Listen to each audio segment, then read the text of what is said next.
Praise the lord. యేసుక్రీస్తు నామములో మీ అందరికీ నా వందనాలు తెలియజేస్తున్నాను. ప్రతిదినము ప్రభుతో అనే ఈ కార్యక్రమాన్ని ప్రార్థన చేసుకుని ప్రారంభించుకుందాము.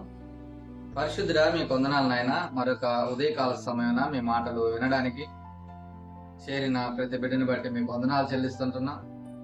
ఎవరైతే ఆశతో ఉంటున్నారో వారందరితో మీరు మాట్లాడి మీ స్వరాన్ని వినిపింపజేసి ప్రభు నాయన వారికి అన్ని విధాలుగా కూడా నాయన వారిని బలపరిచి స్థిరపరిచి నడిపించమని యేసుక్రీస్తు నామములో ప్రార్థించి వేడుకున్నాను తండ్రి, ఆమేన్. రండి, దేవుని యొక్క వాక్య భాగాన్ని మనం చదువుకుందాము. యోహాను సువార్త 13వ అధ్యాయము 1వ వచనాన్ని చదువుకుందాం. తాను ఈ లోకం నుండి తండ్రి యొద్దకు వెళ్ళవలసిన గడియ వచ్చినని యేసు పస్కా పండుగకు ముందే ఎరిగిన వాడై లోకములోనున్న తన వారిని ప్రేమించి వారిని అంతము వరకు ప్రేమించెను. చాలా స్పష్టంగా దేవుని యొక్క ప్రేమ ఎలాంటిదో మనం ఇక్కడ చూడగలుగుతా ఉన్నాం. అంతము వరకు అన్నదాన్ని మనం పుట్నోట్లో మనం చూసినట్లయితే సంపూర్ణముగా ప్రేమించెను అని రాయబడతా ఉంటుంది. సంపూర్ణముగా ప్రేమించెను. నిజంగా తండ్రి యొక్క ప్రేమ లేదా దేవుని యొక్క ప్రేమ ఎంతో గొప్పది, ఎంతో గొప్పది. ఆ ప్రేమ మనము ఆయనకి దూరంగా ఉన్నప్పుడు మనల్ని చేరదీసే ప్రేమగా ఉంటా ఉంది. మనం పడిపోయినప్పుడు మనల్ని లేవనెత్తే ప్రేమగా ఉంటా ఉంది. మనము ఓడిపోయినప్పుడు మనల్ని ధైర్యపరిచే ప్రేమగా ఉంటా ఉంది. బాధలో ఉంటున్నప్పుడు మనల్ని ఆదరించి హక్కును చేర్చుకునే ప్రేమగా ఉంటా ఉంది. కాబట్టి తండ్రి ప్రేమ చాలా గొప్పది. దేవుని యొక్క ప్రేమ దానిని అగాపే ప్రేమగా పిలువబడతా ఉంటా ఉంది. ఏది కూడా బదులు ఆశించకుండా తన యొక్క ప్రేమనంతటిని చూపించడం అన్నది అగాపే ప్రేమ, దేవుని యొక్క ప్రేమ. ఈ లోకంలో కొన్ని ప్రేమలను మనం చూసినట్లయితే స్వార్థం కొరకు ప్రేమించేవారు చాలా మంది ఉంటా ఉన్నారు. లాభాల కొరకు ప్రేమించేవారు చాలా మంది ఉంటా ఉన్నారు. లేకపోతే పరస్పరం ఒకరికొకరు ఉపయోగపడే విధంగా ఉండడం కోసం ప్రేమించుకునేవారు చాలా మంది ఉంటా ఉన్నారు. అయితే దేవుని యొక్క ప్రేమ ఎలాంటి ప్రేమ అంటే అది అన్కండిషనల్ లవ్ అన్నమాట. ఏ విధమైన షరతు మనకు పెట్టకుండా ఆయన తన అపారమైన ప్రేమను చూపించే దేవుడిగా ఉంటా ఉన్నాడు. సో సంపూర్ణమైన ప్రేమను మన ఎడల కనపరుస్తూ ఉంటున్న దేవుడిగా ఉంటా ఉన్నాడు. అందుకనే పాపులముగా ఉంటున్న మనలను ప్రేమించిన దేవుడు ఏం చేశాడు మన కోసం అంటే చాలా గొప్ప త్యాగాన్ని చేసిన దేవుడిగా ఉంటా ఉన్నాడు. దేవుని ప్రేమ అది మాటల కన్నా కూడా చేతలలోనూ ఆయన చేసిన త్యాగంలోనూ ప్రస్ఫుటంగా కనబడతా ఉంటది. ఎలాంటి ప్రేమను ఆయన కనపరిచాడు, ఏ విధంగా తన ప్రేమను కనపరిచాడు అని మనం చూస్తే ఇదే యోహాను సువార్త 3వ అధ్యాయము 16వ వచనంలో ఈ మాట రాయబడతా ఉంటుంది. దేవుడు లోకమును ఎంతో ప్రేమించెను కాగా ఆయన తన అద్వితీయ కుమారునిగా పుట్టిన వాని యందు విశ్వాసముంచు ప్రతి వాడును నశింపక నిత్య జీవము పొందినట్లు ఆయనను అనుగ్రహించెను. ఎంత గొప్ప ప్రేమ, ఎంత గొప్ప ప్రేమ. లోకమును ప్రేమించిన ఆయన లోకములో ఉంటున్న అనేక మందిని రక్షించడం కొరకు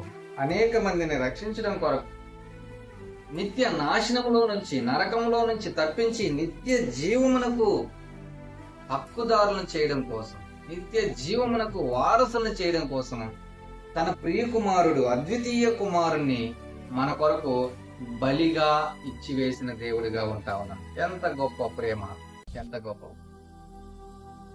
ఈ రోజుల్లో ఏమాత్రం కూడా చిన్నపాటి త్యాగం చేయడానికి కూడా ఇష్టపడిన వారు అనేక మంది ఉంటా ఉన్నారు.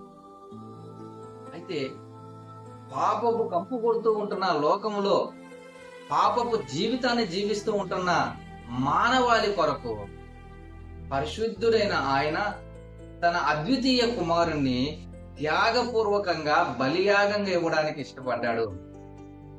తండ్రి ప్రేమ, దేవుని ప్రేమ ఎంత గొప్పదో, ఎంత గొప్పదో.